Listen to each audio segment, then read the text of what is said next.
کشمیر میں ایک دن میں آپ کی ہوا نکل گئی ہے، ایک دن میں۔ اور آپ کو پتہ ہے کہ میں جب منسٹر تھا کشمیر افیئرس کا تو ہر کشمیری مجھے کیا کہتا تھا کہ ہم پشتونوں کی اس لیے عزت کرتے ہیں کہ پشتونوں نے ہمارے ساتھ کشمیر کی آزادی کی جنگ لڑی ہے، جن کی آزادی میں ہمیں جنگیں لڑی ہیں۔ تم تو ان کے سامنے ہماری ہوا نکل گئی ہے، اگر ہم آ گئے تمہارا کیا حال ہوگا سوچو۔ وہ جو دھاندلا یہاں پر ہوا ہے اور جو مینڈیٹ چوری ہوا ہے، حلقے کھلیں گے انشاءاللہ۔ اور اگر کوئی یہ کہتا ہے کہ ہم جھوٹ بول رہے ہیں تو سب سے پہلے میں یہاں پہ حاضر ہوں، جب مجھے خوف نہیں ہے، جب نظام میرے خلاف تھا کہ آؤ میرا حلقہ کھول لو، تو آپ لوگ جو ٹریبیونل میں کیسز چل رہے ہیں تو آپ لوگ خود کیوں نہیں کرتے والنٹیئر کہ آؤ کھول لو، آؤ کھول لو۔ ہم سب کھولنے کو تیار ہیں، سب تیار ہو نا اس کے لیے؟ آپ لوگ تیار ہیں کیا؟ خاموشی بتا رہی ہے کہ مجھے بولنے کی ضرورت ہی نہیں ہے۔ ایز پر کمٹمنٹ ہمارے صوبے کو اس سال بھی جو ریگولر پیسہ آتا ہے، وہ جو پرانے بقایا جات ہے اس پہ تو میں بات کرتا ہوں بعد میں آ کر، جو ریگولر پیسہ آتا ہے اس پہ 300 ارب روپیہ کم دیا گیا ہے، 300 ارب۔ اور میں جو بات کر رہا ہوں ریکارڈ پہ کر رہا ہوں، اور ریکارڈ کے مطابق کوئی بھی اس کو سوال بھی سے اٹھا سکتا ہے، اس کو ٹھیک بھی کر سکتا ہے، ابھی نہیں جب بھی ہو۔ ہمارا جو ایکس فاٹا ہے، جو ہمارا مرڈ ایریا ہے، اس کی جو کمٹمنٹ لوگوں سے کی گئی تھی تو صرف صوبائی حکومت نے نہیں کی تھی، اور یہ پورا پاکستان جانتا ہے کہ پاکستان بننے سے پہلے سے لے کے اب تک اس طرح پاکستان میں ہر ایک نے قربانی دی، ہر پاکستانی نے قربانی دی۔ ان لوگوں نے بہت زیادہ قربانی دی ہے ہمارے امن و امان کے لیے۔ انہوں نے اپنا گھر بار چھوڑا، آپریشنز ہوئے، اپنا گھر بار چھوڑا، اور کسی نے اگر اپنا گھر چھوڑا ہو کبھی، اللہ کسی پہ وقت نہ لائے، اس کو احساس ہوتا ہے کہ جب اپنے بیوی بچوں ماں باپ فیملی کے ساتھ وہ اپنا گھر چھوڑ کے جب بے سر و سامانی کی حالت پہ نکلتا ہے تو اس کی عزت، اس کا مقام وقار کس طریقے سے اس کو سنبھالنا پڑتا ہے، اور کتنا مشکل ہوتا ہے وہ، یہ ان لوگوں نے قربانی کی۔ آج بھی ان کا حق فیڈرل گورنمنٹ کی طرف سے نہیں دیا جا رہا۔ کیوں؟ کیا ہم پاکستانی نہیں ہیں؟ یا کیا ہماری قربانی کی کوئی حیثیت نہیں ہے؟ یا کیا بار بار ظلم کرنے سے یہ سمجھتے ہیں کہ ظلم کرتے رہیں گے، ہم برداشت کرتے رہیں گے، پھر آخر میں ہمیں بٹھا کے ایک آ جاتا ہے کہ جی پاکستان کے لیے آپ کریں، پاکستان کے لیے آپ کریں، تو پھر یہ بھی مان لو کہ پاکستان کے لیے صرف ہم ہی کر رہے ہیں، اس پاکستان کے لیے صرف ہم ہی کر رہے ہیں، اور پھر ہم ہی کرتے رہیں گے۔ یہ رویہ ناقابل برداشت ہے، اور اس رویے کے ساتھ میں یہ سمجھتا ہوں کہ اگر یہ سمجھا جا رہا ہے کہ ہم خاموش رہیں گے اور خاموشی سے برداشت کریں گے تو ایسا نہیں ہوگا۔ جو ابھی کا اس وقت کا جو 50 ارب روپیہ بقایا ہے، ہمیں وہ اسی 2 مہینے کے اندر چاہیے، کہ ان باتوں سے یا کوئی ٹرالنگ سے یا کسی کو پیسہ دے کر کوئی بات کرا کے ہم چپ ہو جائیں گے تو ہم نہ ہمارے آباء و اجداد اور نہ ہماری ایک ہسٹری ہے۔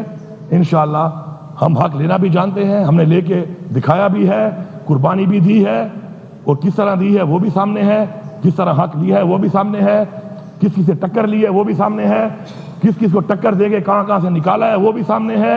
اور صرف یہ پاکستان بننے کے بعد کی بات نہیں کر رہا، پاکستان بننے سے پہلے کا بھی ریکارڈ اٹھا لیں۔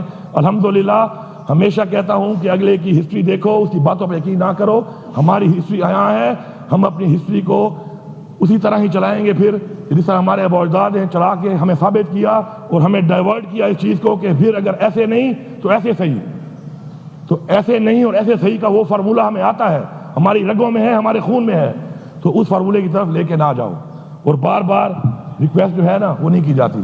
میں آپ سے یہ کہہ رہا ہوں کہ میرے صوبے کے مسائل ہیں، جب میں بجلی کی سستی یونٹ دے رہا ہوں، بجلی بڑھتے بہت دور تک نہیں جاتا، جب سے میں دے رہا ہوں 16 روپے یونٹ ہم نے چھوڑی، عمران خان نے جب حکومت ہماری ختم کی گئی سازش کے تحت، اس کے بعد سے یہ جو 65 روپے پہ گئی ہے، تو مجھے آپ یہ بتائیں کہ کیا جو میں سستی دے رہا ہوں اور آپ اتنا کما رہے ہیں، کیا میرا اس پہ حق نہیں بنتا؟ میں کہہ رہا ہوں کہ میرا حق دو، وہ بھی نہیں دیتے ہو، ساتھ میں یہ کہہ رہا ہوں کہ میری عوام کے معاشی مسائل ٹھیک نہیں ہیں، مسائل زیادہ ہیں، پاکستان کے مسائل بھی بہت زیادہ ہیں، آپ کی وجہ سے ہیں، آپ کی پالیسیوں کی وجہ سے ہے۔ عمران خان انہی وسائل کے ساتھ یہ ملک چلا رہا تھا، بجلی کی یونٹ 16 روپے تھا، پیٹرول 145 روپے تھا،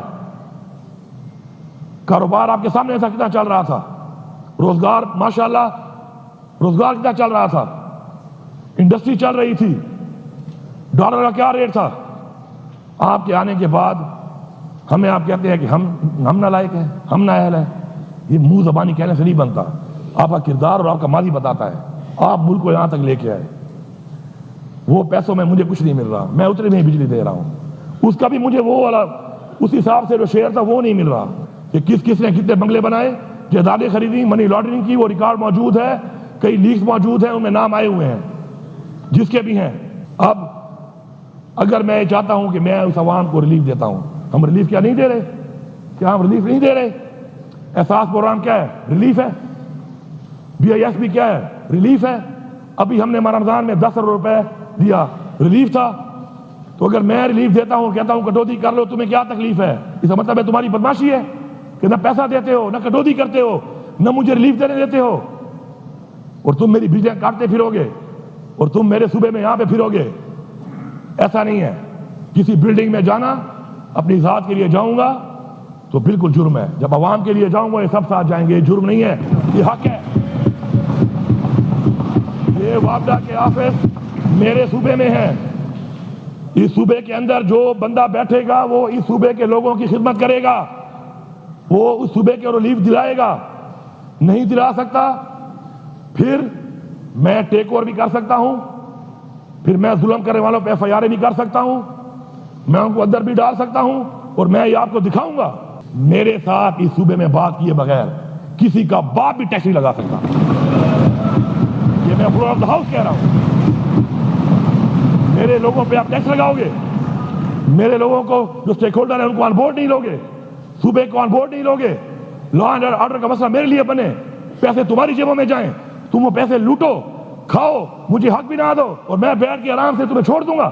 آ کے دیکھو، یہ تجربہ کر کے دیکھو، دیکھو تمہارا حال کیا ہوتا ہے۔ ہاں، ہمارے ساتھ بیٹھو، بات کرو، بات کر کے اسٹیک ہولڈر کو بٹھائیں گے، بات کریں گے۔ پاکستان کے لیے ہم پہلے بھی حاضر تھے، جب جانے دے چکے ہیں تو یہ کیا ہے، لیکن اس طرح نہیں۔ ہوائی بدماشی نہ منم، بدماشی دے چاہ نہ منم۔ آؤ بیٹھو۔ یہ کیسا پاکستان ہے؟ یہ کیسی روایات ہے جو آپ بنا رہے ہیں، اور آپ کیسے امید کر رہے ہیں کہ آپ کرتے رہیں گے؟ ہمیں ایگزیمپشن دیں، جو غریب ہے وہ نان فائلر ہی رہے گا بیچارہ۔ ہاں، ایک خاص لیمٹ کے بعد لگاؤ نا ٹیکس، ہم خوش ہیں، ہم لیں گے لوگوں سے، جو نہیں دے گا ہم ساتھ دیں گے آپ کا۔ بجلی کی چوری آپ کہتے ہیں بجلی کی چوری کون کروا رہا ہے؟ ایک یونٹ کوئی چوری نہیں کر سکتا بجلی کا بغیر وابڈا کے۔ کوئی کر سکتا ہے؟ چوری بھی خود کراؤ، چوری بھی خود کراؤ، اور چور بھی مجھے کہو، حق بھی نہ دو، بدماشی بھی کرو، اور پھر آپ یہ سمجھو کہ ایک لفظ کہنے سے کہ جی یہ بڑا غیر ذمہ دار وزیر اعلیٰ ہے، وہ شاید ڈر کے چپ ہو جائے گا۔ بڑے غلط بنے سے پنگا پڑا ہوا ہے اسپیکر صاحب، ان کو اندازہ نہیں ہے، ان کا بڑا غلط بندے سے پنگا پڑ گیا ہے، ان کو بھی اندازہ نہیں ہے اس بات کا، ان کو اندازہ نہیں ہے اس بات کا کہ جس سے پنگا ان کا پڑ گیا ہے۔ ایک میرا لیڈر ہے عمران خان، جو یہ کہہ رہے تھے کہ ایک ہفتہ بھی برداشت نہیں کرے گا، وہ ایسے کھڑا ہے چٹان کی طرح، اس ملک کے لیے چٹان کی طرح کھڑا ہے۔ میں اس سے ملتا ہوں، میں آپ کو حلف دے رہا ہوں، یہ اللہ کا کلام لکھا ہوا ہے، حلف دے رہا ہوں کہ عمران خان کی باڈی لینگویج اور اسپرٹ میں مجھے کوئی فرق نظر نہیں آ رہا کہ وہ جیل میں ہے یا باہر جب تھا، وہ میں گواہی کر رہا ہوں اس بات کی۔